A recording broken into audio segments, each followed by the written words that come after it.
नमस्कार, पारवे ताई रेसिपीमध्ये तुमचं सर्वांचं खूप खूप स्वागत। तर दिवाळी फराळमध्ये आज मी बनवणार आहे खोबऱ्याच्या करंज्या। तर त्यासाठी मी 1 वाटी मैदा घेतलेला आहे, हे सुकं खोबरं आहे, हे अर्धी वाटी साखर घेतलेली आहे, थोडा 1 चमचा रवा वापरणार आहे, त्यामध्ये तूप, वेलची, तळण्यासाठी तेल आणि थोडेसे ड्रायफ्रूट वापरलेले आहेत। तुम्ही तुमच्या आवडीनुसार वापरू शकता। आणि माझा व्हिडिओ पहिल्यांदाच पाहत असाल तर माझ्या व्हिडिओला नक्की सबस्क्राइब करा। ताटामध्ये हे मैदा घेतलेला आहे, मी हे चाळून घेतलेला आहे। आता यामध्ये 1 चमचा रवा टाकणार आहे आणि 1 चमचा तूप मी चांगलं कडकडीत गरम करून घेणार आहे। आता यामध्ये थोडंसं चिमूटभर मीठ, गोडाचा पदार्थ असला तरी पण मीठ वापरायचं, कारण छान चव येते त्या पदार्थाला।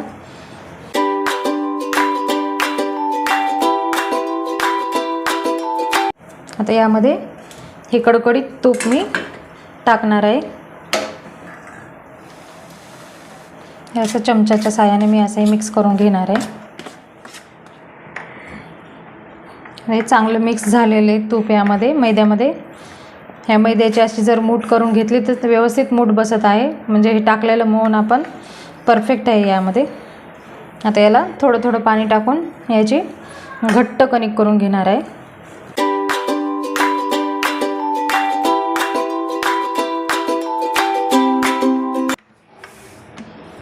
तर या ठिकाणी मी मैद्याची कणिक करून घेतलेली आहे।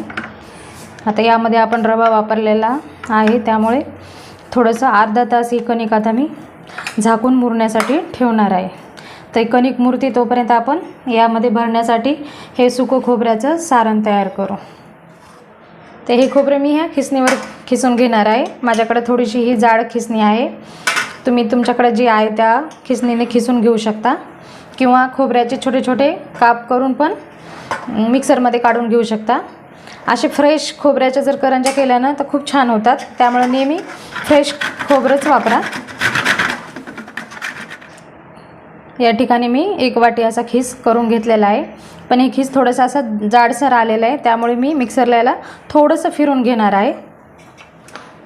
मिक्सरला वाटून घेतलेलं आहे मी, खूप जास्त असं बारीक नाही, फक्त एकदा दोनदा असं फिरवलेलं आहे मिक्सरला।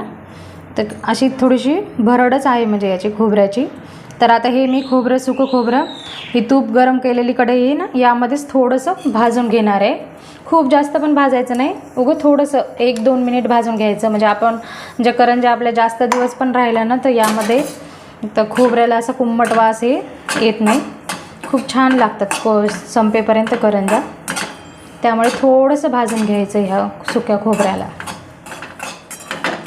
तर 2 मिनटं हे सुकं खोबरं मी भाजून घेतलेलं आहे, बघू शकता याचा कलर पण चेंज नाही झालेला आहे। कमी गॅसवर एकदम भाजून घ्यायचं। आता हे खाली उतरून घेणार आहे मी काढून। तर 1 वाटी खोबऱ्यासाठी मी अर्धी वाटी साखर वापरणार आहे, तर ही साखर मिक्सरमध्ये काढून घेतलेली आहे। आता ही साखर पण यामध्ये टाकणार आहे। गोड तुम्ही तुमच्या आवडीनुसार, तुम्हाला थोडंसं जास्त गोड आवडत असेल तर तुम्ही थोडीशी जास्त घेऊ शकता, पण 1 वाटीला अर्धी वाटी अशा छान गोड होतात करंज्या। आता यामध्ये ही वेलची पूड, थोडेसे मनुके आणि बदामाची भरड, ते करंजीमध्ये भरण्यासाठी सारण तयार झालेलं आहे। ते या ठिकाणी अर्धा तास झालेला आहे, पीठ छान मस्त मुरलेलं आहे। याला एकदा परत असं एकदा व्यवस्थित मळून घ्यायचं। तर या ठिकाणी मी असे याचे छोटे छोटे छोटे छोटे असे गोळे करून घेणार आहे अगोदर।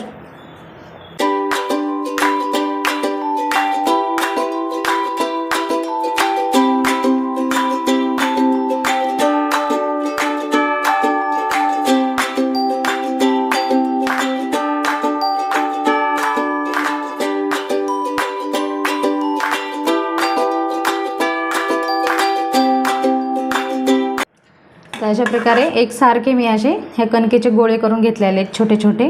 आता एक एक घेऊन मी हे लाटून घेणार आहे आणि बाकीचे असे झाकून ठेवणार आहे।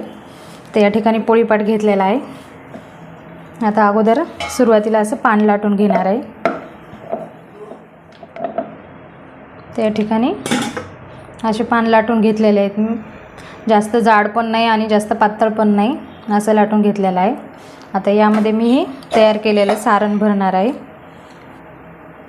भरपूर भरायचं आणि याला असं पॅक करायचं. असं पॅक करून घ्यायचं. याला दूध लावून पण तुम्ही पॅक करू शकता. माझ्याकडे चमचा आहे डिझाईनचा, तर मी चमच्याने याला कट करून घेणार आहे.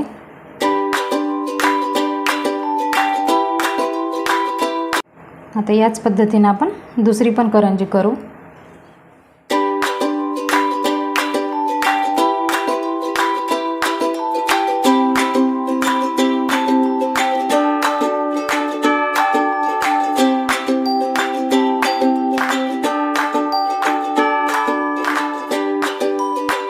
तर अशा प्रकारे 6 करंज्या मी करून घेतलेल्या आहेत. करंज्या जास्त वेळ ठेवायच्या नाही, कारण हडकल्या तर पुन्हा तेलात त्या फुटू शकतात. तर 6 झालेल्या आहेत, तर मी या 6 करंज्या अगोदर तळून घेणार आहे. तेल पण ह्या ठिकाणी गरम झालेलं आहे. करंज्या करत होते तेव्हाच मी तेल ठेवलं होतं गरम करायला. खूप जास्त असं कडक तेलामध्ये नाही टाकायच्या. कडक करून मग नंतर कमी गॅसवरच करंजी तळून घ्यायची. तर या ठिकाणी मी अशा 4 करंज्या टाकणार आहे सुरुवातीला. झालेल्या आहेत. आता दुसरी साईड तळून घेऊ. मस्त छान अशा टम्म फुगलेल्या आहेत करंज्या. आता याची दुसरी साईड पण तळून घेऊ. मस्त छान कलर आलेला आहे खालच्या साईडला. खूप जास्त अशा लाल होईपर्यंत पण तळायच्या नाही, थोड्याशा कमीच लालपट तळायच्या. खालच्या साईडनं पण तळलेल्या आहेत करंज्या. खूप छान असा कलर आलेला आहे करंज्यांना. मस्त अशाच तळून घ्यायच्या. आता परत ह्या 4 मी तेलामध्ये टाकून घेणार आहे. हे आपण ह्याच कलरमध्ये आता तळून घेणार आहे. तर अशा प्रकारे मी राहिलेल्या करंज्या सगळ्या तळून घेतलेल्या आहेत. तर एकदम याचं परफेक्ट प्रमाण झालेलं आहे. जे आपण एक खोबऱ्याचा खीस घेतला होता ते पण पूर्ण संपलेला आहे. 1 वाटीसाठी 1 वाटी खीस आणि अर्धी वाटी साखर घेतलेली आहे त्यामध्ये. तर खूप छान अशा खरपूस करंज्या झालेल्या आहेत. तुम्ही बघू शकता. तुम्हाला एक करंजी अशी तोडून पण दाखवते. आणि आतमध्ये सारण पण भरपूर भरलेलं आहे. मस्त छान झालेले आहेत करंज्या. नक्की तुम्ही ह्या करंज्या करून बघा. व्हिडिओ आवडला असला तर लाईक करा, शेअर करा.